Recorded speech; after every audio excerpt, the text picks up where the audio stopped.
You are watching Notepad. I'm your host, Ibrahim Sani. As you can see, I am currently in the comfort and luxuries of my home studio, largely because I was exposed to a COVID positive guest that came to our studios last week.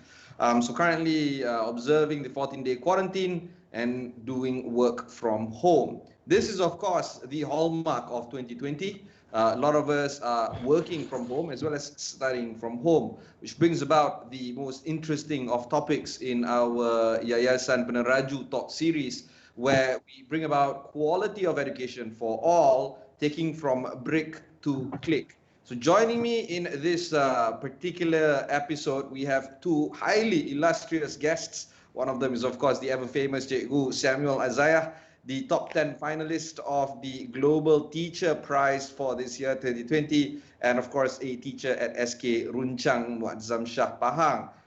Welcome to the show, Cikgu Samuel. Thank you so much for having me. It's a privilege and an honor for me to be here today.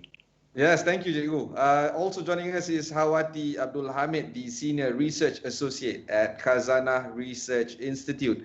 Let's start with you, Samuel, because you have bonded with the indigenous students at SK Runcang, and in fact you have embraced their culture and you see the potential in them. However, they do not have the equal opportunities that we see compared to students that are in an urban setting or a suburban setting. How do you think the concept of click and mortar, or rather this blended education, can benefit students, particularly in your circumstances?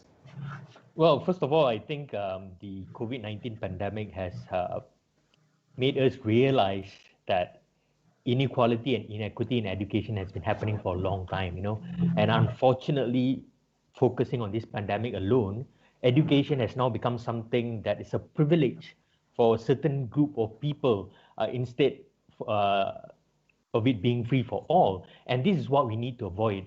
So what I believe is that the pandemic has significantly widened this gap.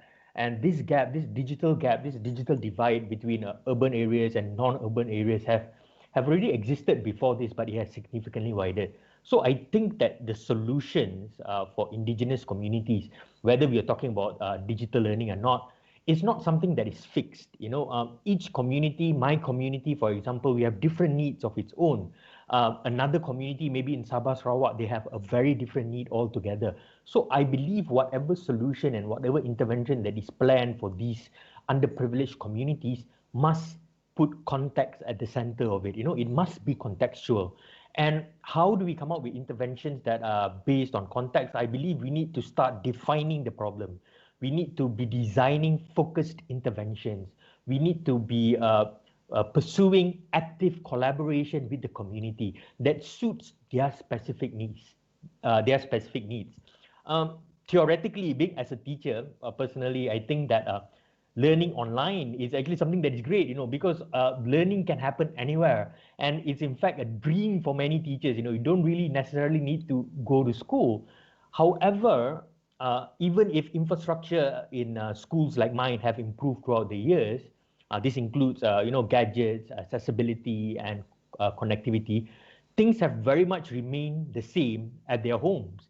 That means, like for my kids, though we have computers at school right now, they don't have that similar infrastructure at home.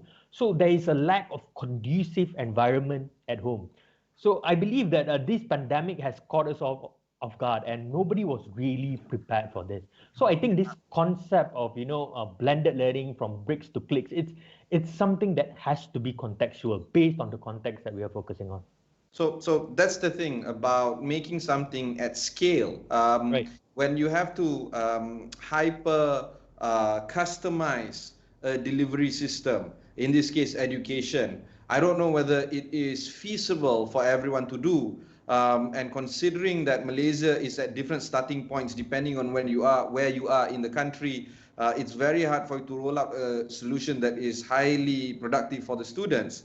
Which brings about the question that I want to ask Hawati right now, because based on your studies, it's very important for us to understand where we are at as a nation And of course, as when you hyper localize it to, say, for instance, Runcang, Muazzam, Shah, Pahang, then it becomes a little bit different from where I am recording right now in Damansara, and becomes a big problematic area for the country to roll out an education process.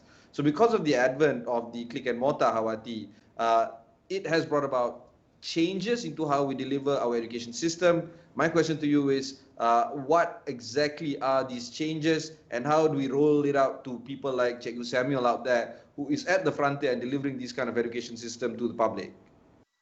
Okay, thank you, Ibrahim. I suppose when we are talking about click and mortar, this term actually originated from brick and mortar, whereby essentially it is a face-to-face classroom learning. But with the advent of digital technology, the brick has become click, whereby we are acquiring knowledge via virtual medium. And in doing so, we need some devices that can assist the learning. Uh, but there are a lot of, as you said, there's so much that teachers can do with, especially when they have to monitor specific learning capability and limitation of student in a big classroom. And this kind of technology, a personalized technology that can actually monitor students' development, can be very helpful in terms of doing that, and taking some of the burden that students or teachers are facing. And I believe that click and mortar is something that we should embrace. Of course, there are a lot of limitation, and there's a lot of the changes that we have seen, a lot of changes in terms of how learning are imparted between teachers to students, especially during this pandemic. And I see that this is a way of democratizing education. We've seen a lot of in recent period, people are more open in embracing Zoom meeting, Zoom education's classroom, and this somehow have opened the access to a lot of contents of education, such as those that come from renowned lecturers or professors, that we can only have the privilege if we travel to the location to gain the knowledge. So this is something that we should embrace. But of course, as Teacher Sam mentioned just now, it's really about the digital divide and the differences, the gap that we as a nation and our children are facing in terms of infrastructure. Yeah, okay, that's the thing, right? The digital divide, which brings about what Samuel was talking about just now. It's very hard for us to go with one full type of delivery instead of the other. That blended learning has to be put in motion. Samuel, I want to ask back to your question. What is the future of classrooms going to look like for kids that are in urban areas versus suburban areas versus frontier areas? Do you feel that 2020 has brought about that significant question of whether or not we are prepared to teach those that are not accessible towards digital solutions? What is the way forward for everyone to get quality education, Cikgu? Right. For me, we need to give more autonomy to schools. I think that's one of the directions that the Ministry of Education is right now trying to go towards. Previously, a lot of our policies, a lot of our interventions have been very top-down, where it comes from a ministry, goes to the JPN, JPN goes to the PPD, PPD goes to the school, and schools basically, our function and our role in communities is basically to just carry things out. But I think the pandemic has taught us all that we need to come up with specific interventions. And I think for feasibility and for autonomy to happen in school, I think this is the best time for it to happen. Because as teachers, I feel, I'm convinced, in fact, that we know what's best for our students. We see them every day. I'm communicating with the community almost every other day. I'm there most of the time. So we know what we need to be done, we need to do in schools. And I think schools and teachers needs to be given more of that autonomy.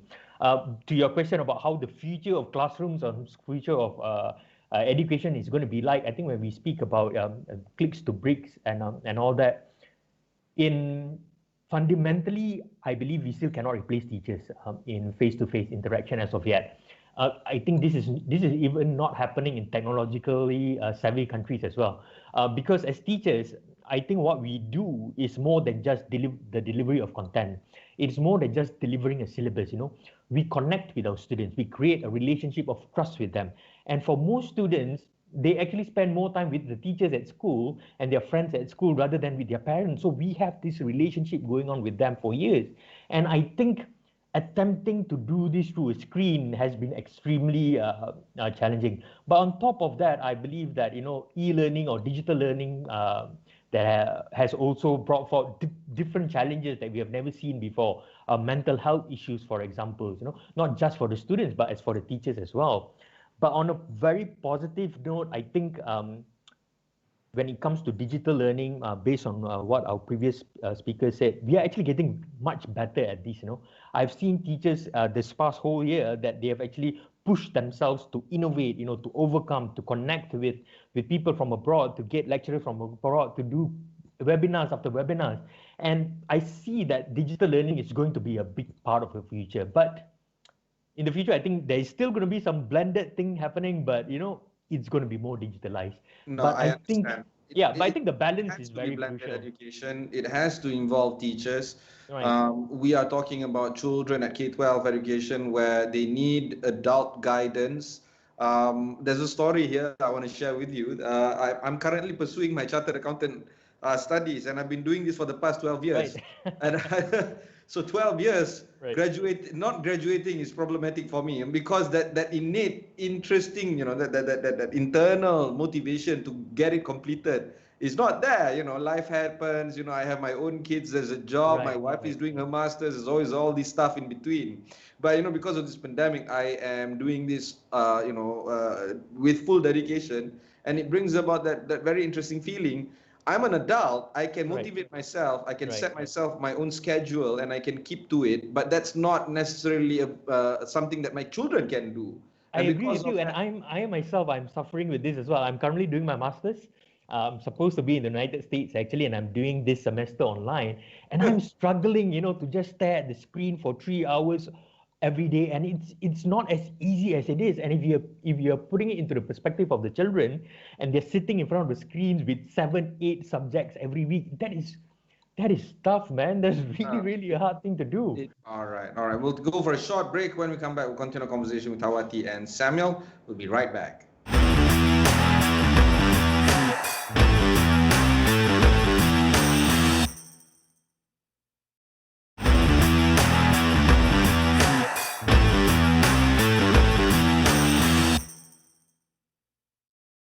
Welcome back. I am with Hawati of Khazanah and Samuel, the top 10 finalist of the Global Teacher Prize for this year. Hawati, let's focus a little bit more on the conversation on making quality education available for all. There's no denial that we were taken by surprise by the pandemic, and we are not ready. We are not equipped to face these kind of alternative solutions to provide education for all, let alone quality education for all. How are we in Malaysia addressing the needs of students in remote locations with little to no access of connectivity based on your research? Okay, thanks, Ibrahim.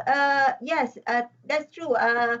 This pandemic have actually disrupted 4.9 million students at school level, and at the university level we have about 1.3 million students. And if you've been following Ministry of Education messages, they were claiming that aside from the first few days of lockdown, education have been going on as usual, but of course there are a lot of fine tuning have to be done in terms of how lessons are being imparted, and a lot of the time teachers and students have moved to home-based learning. But of course, the reality on the ground can be quite different from what students are enjoying when they are in the real classroom. And I totally agree with Dr. Samuel, teacher Sam, that Inshallah, Dr. Samuel. yes, doctor, that school face-to-face learning can't really replace home-based or e-learning, because there are a lot of social social interaction have to be done, are taking place at school, and this is something part of learning process of students that they develop social skills, interaction skill, friendship, and so on. But in terms Yeah. of how we are dealing with this, I know that a lot is being done. The creativity of our teachers in trying to find ways that is more suitable for their student. But what I would like to highlight is I wonder why there have been a bit of underutilization of TV as a platform to impart lesson, because I think, of course, we right now we are struggling a lot with a lot of students who are not having devices, the internet, and so on and so forth. But I thought penetration of TV are very high in Malaysia, about 98%. Yet we are not really utilizing this platform as a means to deliver a lesson or lecture to students. If you look at other countries like Thailand, they have about 17 channels to put in place a lot of content to each level of students. Turkey as well, they have a specific channel for each schooling type. Yet we in Malaysia, we only have 2 hours of air time for TV pendidikan, and I think this is an avenue that we can actually scale up, especially to reach those children at the more remote area, because TV is more common compared to PC, and as well as tablet or smartphone. And another thing, of course, radio. We last year, for example, radio are able to reach about 20 million listeners, and there are certain kind of subject that can be used to radio as a channel to impart lessons. For example, like those subject who don't require a lot of visualization, subject like history can be articulated using radio. It's interesting that you're talking about TV and radio, and we were talking about AI and robotics and all that, because Yes. sometimes people are so obsessed with the future, people tend to forget that these penetration devices, these devices have a very high rate of penetration. You're right, radio and TV, but we don't normally talk about it. In fact, in my entire year, let me tell you, Hawati, this is the first time somebody's talking about this, bringing back old technology to get back to reach out to the children, which brings into mind the kind of things that are currently being done by the education system right now in the public, particularly frontier schools, like Samuel, where you are teaching right now. I want to ask you something very important, because all the stakeholders are important: government, teachers, students, and most importantly, parents as well, because all of them have to make it work in order for this to make it happen. Do you feel that there has to be some sort of mechanism where everybody can pitch in and join in, and particularly when you talk about more decentralized school method would be the way forward, the way you were mentioning just now? Do you feel that, let's say schools are decentralized, let's say more parents are involved, let's say you get, new technology involved and better connectivity, but at the same time you use TV and radio and all that. Is this the solution in case the pandemic is prolonged, in case, assuming everybody got the vaccine already, and things are back to normal, but should this be the normal way of moving forward, Samuel? Right, I agree with you. This should be the new norm that we are talking about, because I think what the pandemic has reminded us, I mean, this notion of education has always been there, but what the pandemic has reminded us is that education is not something linear. For a very long time, we've been looking at it as something that is being delivered from teachers and schools to students, and that's it. I remember when I was really young, my parents were really involved in my lessons, my homework and all that, but I don't see that happening right now. So I think redefining what education is, that is not from the school alone, means that we need to start collaborating and networking with one another. not just multiple stakeholders like you mentioned, but I think organizations as well. We love to work in silos. Schools love to come up with their own programs. NGOs love to come up with their own programs. At the end of the day, if we don't work together, the impact of what we are doing is not going to be significantly felt by the community and the children. And I also think that when we start planning together for intervention suited to the needs of the students or the community that we're catering to, we must be able to use available resources. It's not about always coming up with novel ideas. Let's look for ideas that work for the community. And as an educator myself, I personally feel what this pandemic has taught teachers is that we need to continually upskill ourselves. I mean, if we just look at the year 2020 alone, everybody suddenly know how to create their own webinar, or their own online session. So there is the need to continually improve ourselves. We need to be reflective. We need to try different strategies, because I believe we have been complacent, and complacency in this pandemic means that our students are going to fall behind. Well, yeah, I mean, that goes without saying, honestly. Reskilling and upskilling has been the theme, or should be the theme, for this year. But let's focus on 2021, which is just a few weeks away. Let's talk about the reality of things, particularly the reality of things on the ground. Let's start with you, Samuel. What would be some of the wish lists that you want? You've spoken a lot already, I know, but Right. some of the things that you feel that the country has to start thinking seriously about, and perhaps join you in the conversation of how to make it a reality, Samuel? Well, first of all, I don't think they should. I think we all have a significant role to play, small but very significant role to play. But when we're talking about underprivileged communities, minority communities, I still believe that there is a lack of infrastructure. And we heard about the girl Vivanoa who had to climb up a tree to actually get internet connection to complete her studies. And these issues, though not many, but they are still happening. So we need to address this quickly enough.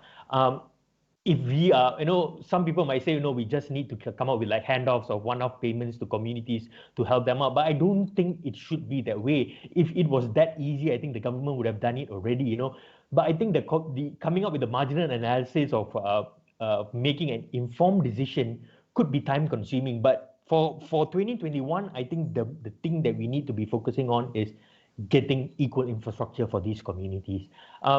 But I also think that it's a very tough question to answer. If I was a decision maker, what would I do? What were the first things that I would do? Is just going to be very hard to answer, because every ministry, the Ministry of Finance, every sector has been equally affected by this pandemic. So I think the government needs to really look through their resources, really needs to come up with the best plan. And I really, really hope, I know they're looking at this, but I really, really hope that they actually focus on underprivileged communities more than the rest, because I think they need it the most. Yeah. Samuel, because that has been the key theme for people like us, trying to bring about that conversation of making everybody start from the same starting point. Right. In a sense, making sure that everybody gets equal infrastructure access.